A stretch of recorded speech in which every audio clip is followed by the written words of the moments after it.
দিল্লির খবরে নজর রাখতে হবে সুপ্রিম কোর্টে, তার কারণ এসএসসি মামলার শুনানি ছিল আজ। তো শুনানির পর আবার পরবর্তী শুনানির ডেট দেওয়া হয়েছে 15 তারিখ জানুয়ারি দুপুরবেলায় শুনানি শুরু হবে। কিন্তু আজ কি হলো সুপ্রিম কোর্টে জানবো। নয়াদিল্লি থেকে আমার সঙ্গে রয়েছেন মৈত্রেয়ী। কি হলো আজ? দেখো, আজকে মামলা শুনানি শুরু হওয়ার পরেই প্রধান বিচারপতি জানান যে ইতিমধ্যে পিটিশনারদের তরফ থেকে তাদের যা বক্তব্য সেটা শোনা হয়েছে, অপরপক্ষের বক্তব্য এখনো শোনা বাকি। আইনজীবী ফিরদৌস শামীম তিনি আমাদের যেটা জানাচ্ছেন যে যেহেতু এই ক্ষেত্রে আজকের তিনজনের বেঞ্চ ছিলেন, তিনজন বিচারপতির বেঞ্চ ছিল এবং এই মামলাটির এর আগের দিন প্রধান বিচারপতি এবং বিচারপতি সঞ্জয় কুমারের বেঞ্চ ছিল, এই কারণে আবার নতুন বিচারপতির সামনে এই মামলা যদি ব্যাখ্যা করা হয় তাহলে সেখানে অনেকটা সময় অতিবাহিত হতে পারে। ফলে সেই জায়গায় দাঁড়িয়ে আজকের বদলে পরবর্তী দিনে মামলার শুনানি হওয়ার কথা ছিল। প্রধান বিচারপতির তরফ থেকে আগামী সোমবার এই মামলার শুনানির কথা বলা হয়, যদিও সোমবার ছুটি থাকায় আগামী 15 তারিখ অর্থাৎ 15ই জানুয়ারি দুপুর 2টোয় মামলার পরবর্তী শুনানির দিন ধার্য হয়েছে। ধন্যবাদ। ট্যাবের টাকার মতো আবাসের টাকাও গায়েব, আর জানিয়ে এবার নবান্ন যথেষ্ট উদ্বেগ প্রকাশ করছে যে এরকম হলে সরকারি উপভোক্তা মানে সরকারি পরিষেবা মানুষ পাবেন কি করে যদি এইভাবে টাকা গায়েব হয়ে যায়। সেক্ষেত্রে ভবিষ্যতে যাতে এই ধরনের ঘটনা না হয় তার জন্য পদক্ষেপ করছে নবান্ন। কি পদক্ষেপ করবে সোমরাজ আমার সঙ্গে সরাসরি রয়েছেন। সোমরাজ,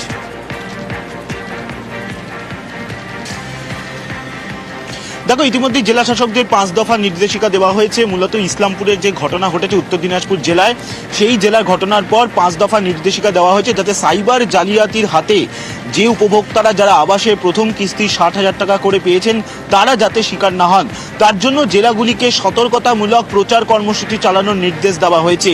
যেটা নবান্ন সূত্রে খবর, যে 5 দফা নির্দেশিকা দেওয়া হয়েছে সেখানে বলা হয়েছে সরকারি অফিস বা সরকারি অফিসারের নাম করে যদি কেউ ওটিপি চান তাকে যেন কোনোভাবেই ওটিপি না দেওয়া হয়, পাশাপাশি আধার কার্ডের নম্বর না দেওয়া হয়। উপভোক্তাদের কাছে এই বিষয়গুলি নিয়ে প্রচার কর্মসূচি চালাতে হবে, তেমনটাই জেলাগুলিকে নির্দেশ দেওয়া হয়েছে পঞ্চায়েত দপ্তরের তরফে বলেই সূত্র মারফত খবর। আরো শুধু তাই নয়, কেন এই ধরনের নির্দেশ? কারণ এর আগে এই যে আবাসের টাকা গায়েব হয়ে গেল, কিভাবে গায়েব হয়েছে?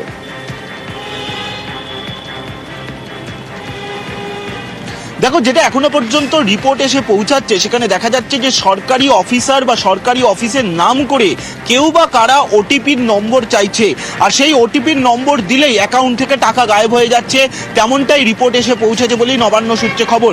এবং তারপরেই কিন্তু এই 5 দফা নির্দেশিকা দেওয়া হয়েছে জেলা শাসকদের এবং বলা হয়েছে যাতে সতর্কতামূলক প্রচার কর্মসূচি হিসাবে এই 5 দফা গাইডলাইন নিয়ে প্রচার কর্মসূচি চালানো হয়। আগামী দিনে যাতে আবাসের টাকা গায়েবের মতো ঘটনা না ঘটে উপভোক্তাদের অ্যাকাউন্ট থেকে। আর সেই কারণেই স্পষ্ট বলা হচ্ছে যে সরকারি অফিসার বা সরকারি অফিসের নাম করে যদি কেউ ওটিপি চান তাহলে তাদের যাতে ওটিপি না দেওয়া হয়। প্রয়োজন হলে উপভোক্তাদের সরাসরি সরকারি অফিসে এসে অফিসারদের সঙ্গে বা আধিকারিকদের সঙ্গে কথা বলতে হবে, কিন্তু ফোনে যেন কোনো ওটিপি না দেওয়া হয়, কোনো আধার কার্ডের নম্বর না দেওয়া হয়, এই নিয়ে সতর্কতামূলক প্রচার চালানোর নির্দেশ জেলা শাসকদের দিয়েছে নবান্ন। তার কারণ উত্তর দিনাজপুরের এই ঘটনায় এখনো পর্যন্ত 2 জন গ্রেপ্তার হয়েছে, তাদের মধ্যে একজন বিজেপি নেতা আর একজন সাইবার ক্যাফের মালিক। বাংলার বাড়ি, গরিবদের পাকা বাড়ি করে দিতে রাজ্য সরকারের প্রকল্প। উপভোক্তাদের অ্যাকাউন্টে প্রথম কিস্তির টাকাও ঢুকেছে, অভিযোগ সেই টাকাই গায়েব হয়েছে।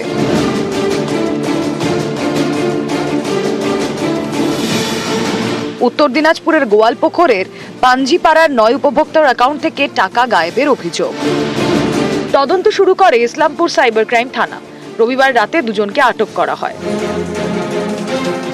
এদের মধ্যে একজন বিজেপি নেতা মনোজিৎ বিশ্বাস, তার স্ত্রী স্থানীয় পাঞ্জিপাড়া গ্রাম পঞ্চায়েতের বিজেপি সদস্য। শুভেন্দু বিশ্বাস নামের আরো একজনকে আটক করা হয়, তিনি সাইবার ক্যাফে চালান।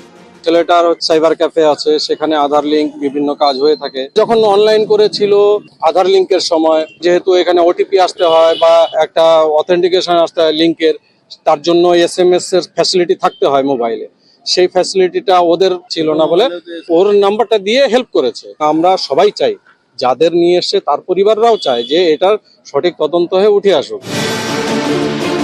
প্রধানমন্ত্রী আবাস যোজনার টাকা বন্ধ করেছে কেন্দ্র। এই পরিস্থিতিতে বাংলার বাড়ি প্রকল্প চালু করে রাজ্য সরকার। উপভোক্তাদের অ্যাকাউন্ট থেকে সেই প্রকল্পেরই টাকা গায়েব হয়েছে বলে অভিযোগ। চাঞ্চল্যকর বিষয় হচ্ছে, প্রত্যেকের অ্যাকাউন্ট থেকে কোনো না কোনো সময় 9,900 টাকা তুলেছে দুষ্কৃতীরা। কয়েক মাস আগে রাজ্য সরকারের তরুণের স্বপ্নের প্রকল্পের টাকাও গায়েব হয়। এই প্রকল্পে স্কুল পড়ুয়াদের ট্যাব কেনার টাকাও দেওয়া হয়। রাজ্য জুড়ে সেই টাকা গায়েবের অভিযোগ ওঠে। সেই ঘটনার তদন্তে উঠে আসে যে উত্তর দিনাজপুর ট্যাবের টাকা জালিয়াতির হাব। এবার সেই জেলাতেই বাংলার বাড়ি প্রকল্পের টাকা গায়েবের অভিযোগ। ঘটনায় আটক 2। নিউজ 18 বাংলা। ধরুন আপনি জাল পাসপোর্ট চান, তো তাহলে যারা যারা আরকাঠি রয়েছেন, যারা যারা এইসবের চক্রে জড়িত রয়েছেন, তাদের কাছে জানতে চাইবেন। তারা আপনাকে বলবে 3 লাখ থেকে ওই 3,40,000-40,000-এর মধ্যে আপনি পাসপোর্ট পেয়ে যাবেন। এবার এই 3,40,000 আপনি ভাবছেন যিনি আপনার সঙ্গে কথা বলছেন তিনি নেবেন না, ফিক্সড রেট আছে।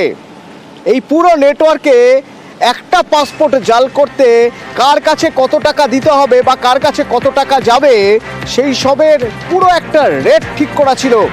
সেখানে প্রাক্তন সাব ইন্সপেক্টর কত টাকা খাবেন, পাসপোর্ট পরিষেবা যে কেন্দ্রে যিনি রয়েছেন দায়িত্বে রয়েছেন তিনি কত টাকা খাবেন, আবার এই মনোজ গুপ্তা, সমরেশ বিশ্বাস এদের কাছে কত টাকা যাবে, সব কিন্তু বাঁধা রেট, এদিক ওদিক হওয়ার নড়চড় নেই।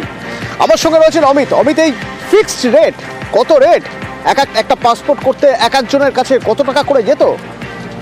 দেখো, যে তথ্য এখনো পর্যন্ত তদন্তকারীদের হাতে এসছে তাতে একজন অনুপ্রবেশকারী একটি ভারতীয় পাসপোর্ট নিয়ে এই চক্রকে 2.5 থেকে 3 লক্ষ টাকা বা তার বেশি টাকা দিত। কিন্তু এই টাকা সমরেশ এবং মনোজদা, যাদের মাধ্যমে এই জাল নথি তৈরি করা, পাসপোর্ট ইস্যু করানো, তাদের মধ্যে টাকা কিভাবে বন্ধ। কলকাতা পুলিশের হাতে ধৃত প্রাক্তন সাব ইন্সপেক্টর আব্দুল হাই, তিনি পেতেন 25,000 টাকা করে পার পাসপোর্ট ফুল সঙ্গে দেওয়ার ক্ষেত্রে। ভেরিফিকেশন না করে একটি পাসপোর্ট তিনি ইস্যু করে দিতেন, তার বিনিময়ে তিনি পেতেন 25,000 টাকা। অন্যদিকে বসিরহাট পাসপোর্ট সেবা কেন্দ্র থেকে কেন্দ্রের যিনি অস্থায়ী কর্মী তারক নাথ, তার মতো যারা অস্থায়ী কর্মী এই পাসপোর্ট চক্রের সঙ্গে যারা রয়েছেন, তাদের জন্য বরাদ্দ ছিল 5 থেকে 6,000 টাকা। অর্থাৎ সমরেশ বা তার এজেন্টরা বিভিন্ন অনুপ্রবেশকারী ভুয়ো নথি দিয়ে এই পাসপোর্ট সেবা কেন্দ্রের অস্থায়ী কর্মীদের হাতে তুলে দিতেন। সেই নথি আপলোড করে দিয়ে এক একটা পাসপোর্টের ক্ষেত্রে এরা পেতেন 5 থেকে 6,000 টাকা। অন্যদিকে পোস্টাল ডিপার্টমেন্টে, অর্থাৎ নির্দিষ্ট করে একটি পোস্ট অফিসে এই পাসপোর্টগুলি আসতো, সেখান থেকে সমরেশ বা তার এজেন্টের হাতে সেই পাসপোর্ট তুলে দিতেন যে অস্থায়ী কর্মী যারা ছিলেন, যেমন হচ্ছেন দীপক মন্ডলের মতো অস্থায়ী কর্মী যারা এই চক্রের সঙ্গে জড়িত, তারা পেতেন 3,000 টাকা বা তাদের জন্য 3,000 টাকা বরাদ্দ ছিল। অন্যদিকে বাংলাদেশের এজেন্ট মারফত এই দেশের এজেন্টের মধ্যে মিডিলম্যান বা কোনো অনুপ্রবেশকারী এজেন্ট আসার পরে তার পাসপোর্ট প্রয়োজন বা কোনো নথি প্রয়োজন, এই সমস্ত বিষয় যিনি সাপ্লাই করে থাকতেন, অর্থাৎ মোক্তার, যাকে গ্রেফতার করা হয়েছিল উত্তর 24 পরগনা থেকে, সেই মোক্তারের মতো এজেন্ট বা বড় এজেন্ট যারা ছিলেন তাদের জন্য বরাদ্দ ছিল এক একজন অনুপ্রবেশকারীকে পরিচয় করিয়ে দিলে 2,500 থেকে 4,000 টাকা পর্যন্ত। অন্যদিকে দীপঙ্কর দাস, যিনি মনোজের অফিসে কর্মরত ছিলেন, একজন দায়িত্ব, যার যতটা রিস্ক সেই অনুযায়ী বুঝে তার একটা ফিক্সড রেট রাখা থাকতো। এই টাকাই তিনি পাবেন এই পাসপোর্ট, একটা করে পাসপোর্ট জালিয়াতি করা গেলে বা জাল পাসপোর্ট ইস্যু করা সম্ভব হলে। ধন্যবাদ অমিত।